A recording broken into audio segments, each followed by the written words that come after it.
दर्शकों, मैं आपको इस वीडियो में शरद नवरात्रि के बाद पड़ने वाली एकादशी, जिसको हम पापांकुशा एकादशी व्रत के नाम से जानते हैं, मैं आपको इस वीडियो में पापांकुशा एकादशी व्रत के बारे में बताने वाला हूं।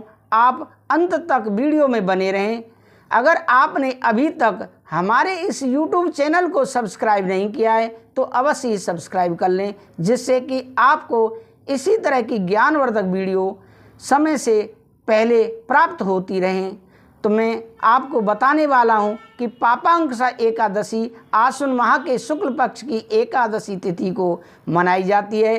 इस व्रत को करने से व्यक्ति अपने समस्त पापों से मुक्ति पाकर मोक्ष प्राप्त कर सकता है और उसे समस्त पापों से मुक्ति मिलती है। मान्यता है कि जो व्यक्ति इस दिन भगवान विष्णु का पूजन माता लक्ष्मी समेत करता है, उसे सभी पापों से मुक्ति मिलती है। विष्णु पूजन करने से जीवन में सदैव सौहार्द बना रहता है। आइए जानें अक्टूबर में पड़ने वाली पापांकुशा एकादशी की सही तिथि के बारे में। पापांकुशा एकादशी तिथि प्रारंभ 13 अक्टूबर रविवार प्रातः 9:08 से हो रही है। पापांकुशा एकादशी तिथि समापन 14 अक्टूबर सोमवार प्रातः 6:41 तक है। अगर हम उदया तिथि की माने तो यह व्रत 14 अक्टूबर के दिन होना चाहिए, लेकिन इस दिन बहुत कम समय के लिए एकादशी तिथि है, इसीलिए गृहस्थों के लिए यह 13 अक्टूबर को करना शुभ होगा। वहीं वैष्णव लोगों के लिए यह व्रत 14 अक्टूबर को रखना चाहिए। दर्शकों, वैसे हमारे धर्मपरायण में धर्मशास्त्रों में उदया तिथि को अधिक मान्यता दी गई है। सूर्य उदय 14 अक्टूबर सोमवार के दिन एकादशी व्रत वाले दिन उदया तिथि पड़ रही है, उसी दिन करना बहुत श्रेष्ठ रहेगा।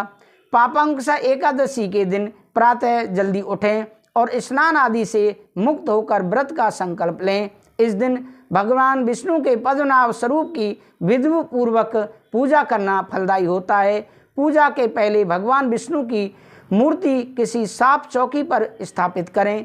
पूजा के साथ विष्णु सहस्रनाम का पाठ करें। यदि आप पीले वस्त्र पहनकर भगवान विष्णु को पीले फूल के साथ तुलसी दल और पंचामृत अर्पित करते हैं तो भगवान विष्णु को फल और मिष्ठान का भोग लगाएं। इस दिन विष्णु जी को तुलसी दल अर्पित करना अत्यंत शुभ माना जाता है। एकादशी के दिन पूरे दिन व्रत का पालन करें और इस दिन यदि आप उपवास ना करें रखें तब भी भोजन में तामसिक चीज़ों का शामिल ना करें। यही नहीं, एकादशी के दिन चावल खाने की भी मनाही होती है। पूजन समाप्त करने के बाद भगवान विष्णु की आरती जरूर करें। आरती के बाद भोग अर्पित करें और सभी भक्तों में वितरित करें। पापांकुशा एकादशी का महत्व क्या है? इस एकादशी तिथि का धार्मिक महत्व बहुत ज़्यादा है। पौराणिक मान्यताओं के अनुसार जो व्यक्ति इस व्रत को करता है, विधि पूर्वक करता है, उसे जीवन के सभी पापों से मुक्ति मिलती है। इसके अलावा यह व्रत करने से व्यक्ति को विष्णु लोक की प्राप्ति होती है। पापांकुशा एकादशी का व्रत विशेष रूप से उन लोगों के लिए महत्व रखता है जो अपने पापों से मुक्ति पाना चाहते हैं और मोक्ष की प्राप्ति के इच्छुक हैं। तो दर्शकों, ये रहे पापांकुशा एकादशी व्रत के नियम। अगर आप इन नियमों के अनुसार व्रत रखते हैं तो आपको पूर्ण फल प्राप्त होने वाला है। अगर आपने अभी तक हमारे इस YouTube चैनल को सब्सक्राइब नहीं किया है तो अवश्य ही सब्सक्राइब कर लें। दर्शकों, हम श्रीमद् भागवत कथा भी करते हैं। बहुत ही कम खर्चे पर श्रीमद् भागवत कथा करते हैं। आप हमें श्रीमद् भागवत कथा कराने के लिए सीधे दिए हुए नंबर पर संपर्क करें। राधे राधे, जय श्री राधे। सभी दर्शकों को राधे राधे, जय श्री राधे। दर्शकों, मैं आपको इस वीडियो में शरद नवरात्रि के बाद पड़ने वाली एकादशी व्रत कथा के बारे में जानकारी देने वाला हूं।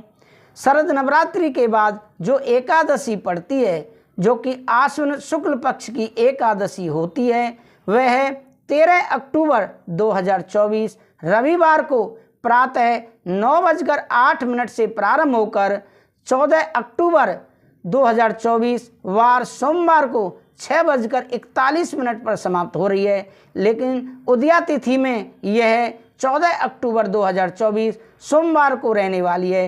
इसीलिए यह एकादशी व्रत हम 14 अक्टूबर 2024 सोमवार को करेंगे, क्योंकि उदया तिथि में 14 अक्टूबर सोमवार को रहने वाली है। आप इस कथा को ध्यानपूर्वक सुने। पापांकुशा एकादशी, आश्विन शुक्ल पक्ष की एकादशी को हम पापांकुशा एकादशी व्रत कथा कहते हैं।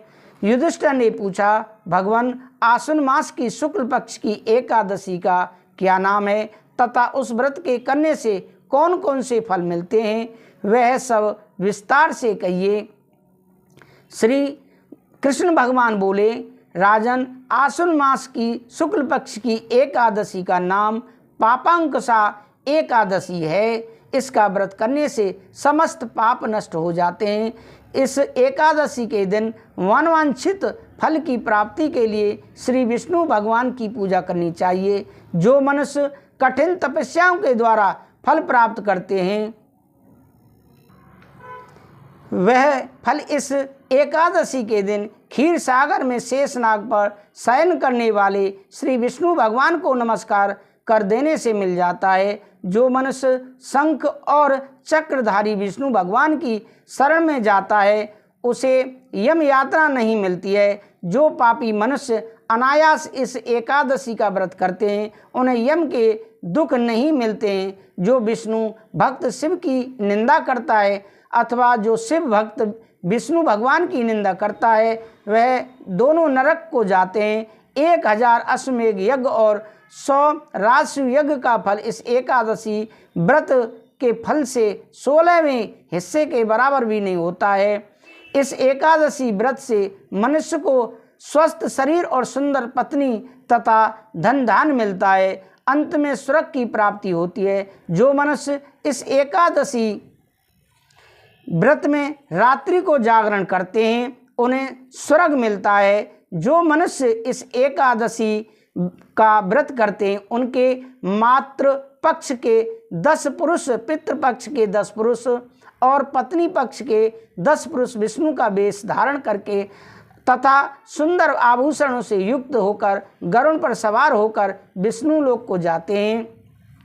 जो मनुष्य एकादशी के दिन भूमि, गौ, अन्न, जल, उपनाह, वस्त्र, उपहाना कहते हैं जूते चप्पल को, वस्त्र, छत्र आदि का दान करते हैं, उन्हें यमराज के दर्शन नहीं होते हैं।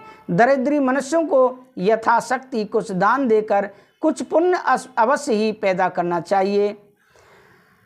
जो मनुष्य तालाब, बगीचा, धर्मशाला, प्याऊ, अन्न क्षेत्र आदि बनवाते हैं, उन्हें यम के दुख नहीं मिलते। वे मनुष्य इस लोक में स्वस्थ और दीर्घायु वाले होते हैं तथा धन धान्य से पूर्ण होकर सुख भोगते हैं तथा अंत में स्वर्ग लोक को जाते हैं।